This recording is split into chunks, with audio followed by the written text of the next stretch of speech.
Hello, and welcome back to the Four Horsemen. My name is Paul, representing Diecast Graveyard.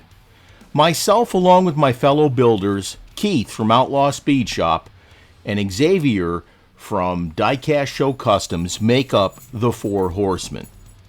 Now, this month's special guest Four Horseman is George Hodges from Hodges HotWheels. An incredible builder, and he will definitely bring a great build to this month's theme. Well, today we're doing a NASCAR theme build, and because of the car that was chosen, it was actually a little harder to find this casting, so we opened it up to say any casting as long as it was NASCAR themed. So let's go ahead and get started with today's build. This is going to be a lot of fun. I've already drilled the casting apart, and this car has two posts in it. It's easy to take out the interior, but the car itself has a bunch of points that hold on the windshield and the dash of the car. Plus, the windshield, or the glass for the windows, is form-fitted inside the windows, such as the passenger areas and the back seat area. So you've got to push on those to help squeeze them in so you can take it out. Now, when you're drilling the pieces out like this, make sure you're incredibly careful. You don't want to go too deep where you ruin the plastic that's representing the dash and the windshield, etc. But you also don't want to push too hard in order to have that drill come through the car and into your hand. So please be careful with that.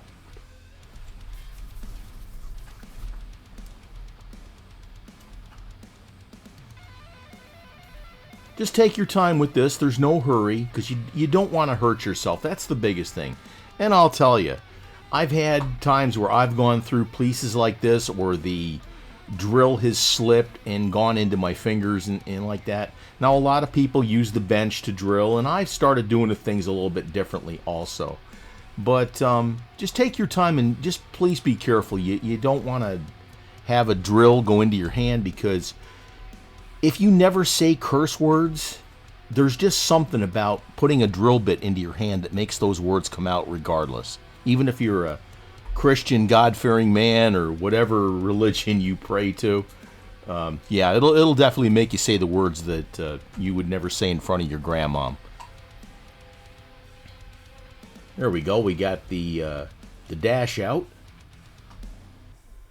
Now you just got to take your time and take out that plastic. Like I said, the two windows in the back are kind of like butterfly wings. They push out into the recesses of the window itself, or the body, and it's a little bit hard to come out. So you got to be careful here so you don't break the glass.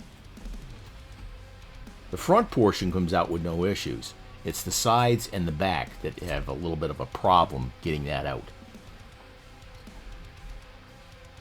Just go slow and only give slight pressure when you can. Now, even though the back window is free, you still have to push those little windows in on the side on this particular casting.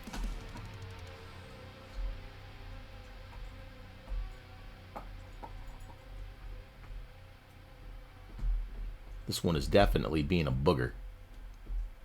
So like I said, you got to push in those windows. There we go. Finally got it out.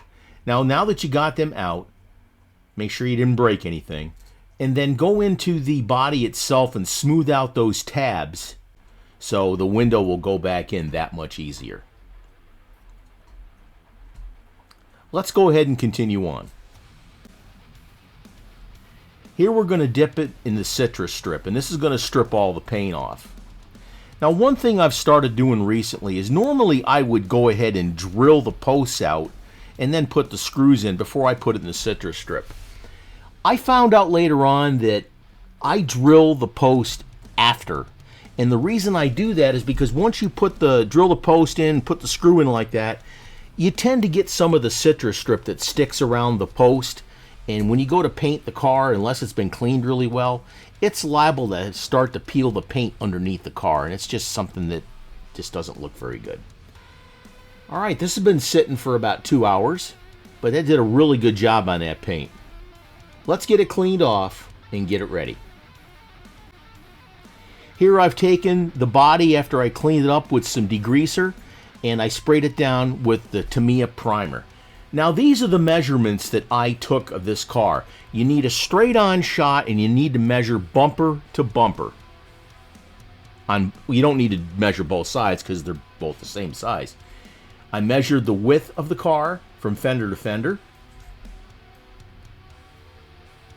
And then I measured the inside bumper from side to side. And these are the measurements that I got. Now these are going to help me when I go to make my decal sheet later on. And you can fit them exactly to fit the car that you have here. I was really happy with the way these decals turned out. Now we're going to go ahead and put them on. I'll use a Q-tip and I'll wipe the car down with some microset.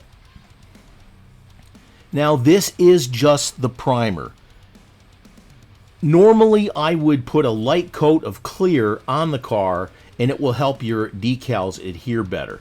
Because if you put your decals on a car that has been primed like this, they don't move around too easy unless the decals are floating really good and you've got a lot of fluid underneath. So something to be aware of.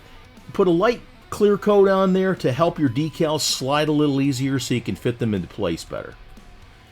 Now all these pieces of the car, like the Monte Carlo logo and the grille and the vents on the sides, etc., I found those just by doing a search on the internet. I decided to use a Michelob Ultra theme since that's my flavor of choice when I'm drinking beverage here. Now I do prefer German beer, but it's a little bit more expensive. But I decided to theme this out with a Michelob Ultra theme. I'll put down microset and then I'll put the decals on. Let's go ahead and speed up the decal installation. Sit back and relax with your favorite beverage and watch along as I put the decals on the car.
There we go. Now I really like how the layout on these decals turned out. I mean, I use the new numbering system for NASCAR where the number is slid towards the front of the car, which I think looks pretty cool, and it gives your sponsors a little bit bigger area to advertise in. But I'm really happy with the way this turned out. I used Corel Draw to lay the car out and took those measurements like I showed you. Now it'll take a little bit of time to master that technique, but this turned out really good. I'm very happy with the way it turned out. Let's move on. Okay, here's the body. Now I went ahead and I clear coated this. This really turned out good. I'm super pleased with this. Here's the clear coat that I mixed up. Let's go ahead and move on. Alright, here's all the pieces. I got the body all clear coated up. That turned out excellent. Like I said, I'm very pleased with this. Got the decals in the back. Both sides look excellent. We're going to use the same wheels because they got the Goodyear stamps on the side. Maybe put a little bit of super glue to hold the axles in place. Windshield looks good. Interior looks good. I could detail that up, but I'm not going to. And here's the dash. Let's put it all together and have our reveal. And here's what we started with. This casting here, NASCAR, like I said, this is a full champions or some casting like that. I can't remember. Winner's Circle or something. But the car looks excellent. But this casting is really hard to find either on eBay or whatever like that. So that's why we open it up to any casting as long as it was a NASCAR theme. It really turned out nice. And here's the result. Like I said, we took it apart. We stripped the paint off. We primed it. We made some decals, some really cool decals. I showed you how to take the measurements to put on the decals, and that's where you need to measure if you're going to print your own. Now also, if you're getting decals from Second Chance Redlines, you need to have nice square straight shots, and that will help you when Vince makes decals for you at Second Chance Redlines. But I can't wait to see some of the other builds. I've seen some already for this month's recap. And man, I'll tell you, I mean, there's a lot of really talented folks on there, and I'm really excited to share everything with you. But this was a lot of fun. If you have any questions, please leave them in the comments, and I'll be happy to get back to you as best as I can. I do my best to answer them all. I also want to thank George Hodges for being the guest horseman this month.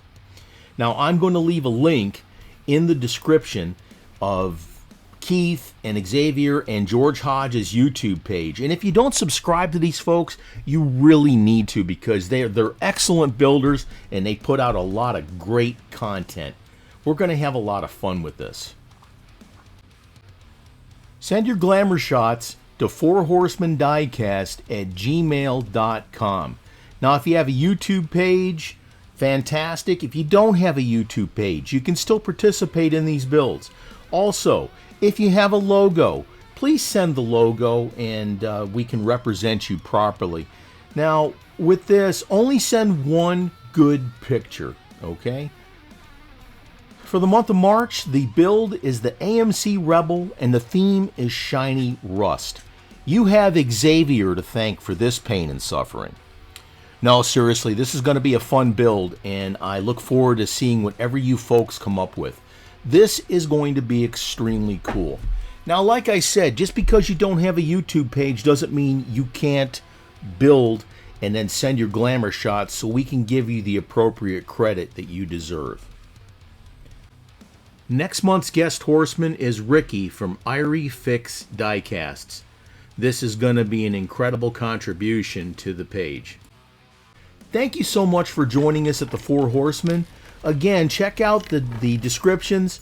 Check out Keith at Outlaw Speed Shop, Xavier at Diecast Show Customs, and this month's guest horseman, George Hodges from Hodges Hot Wheels. Thank you so much, and cheers.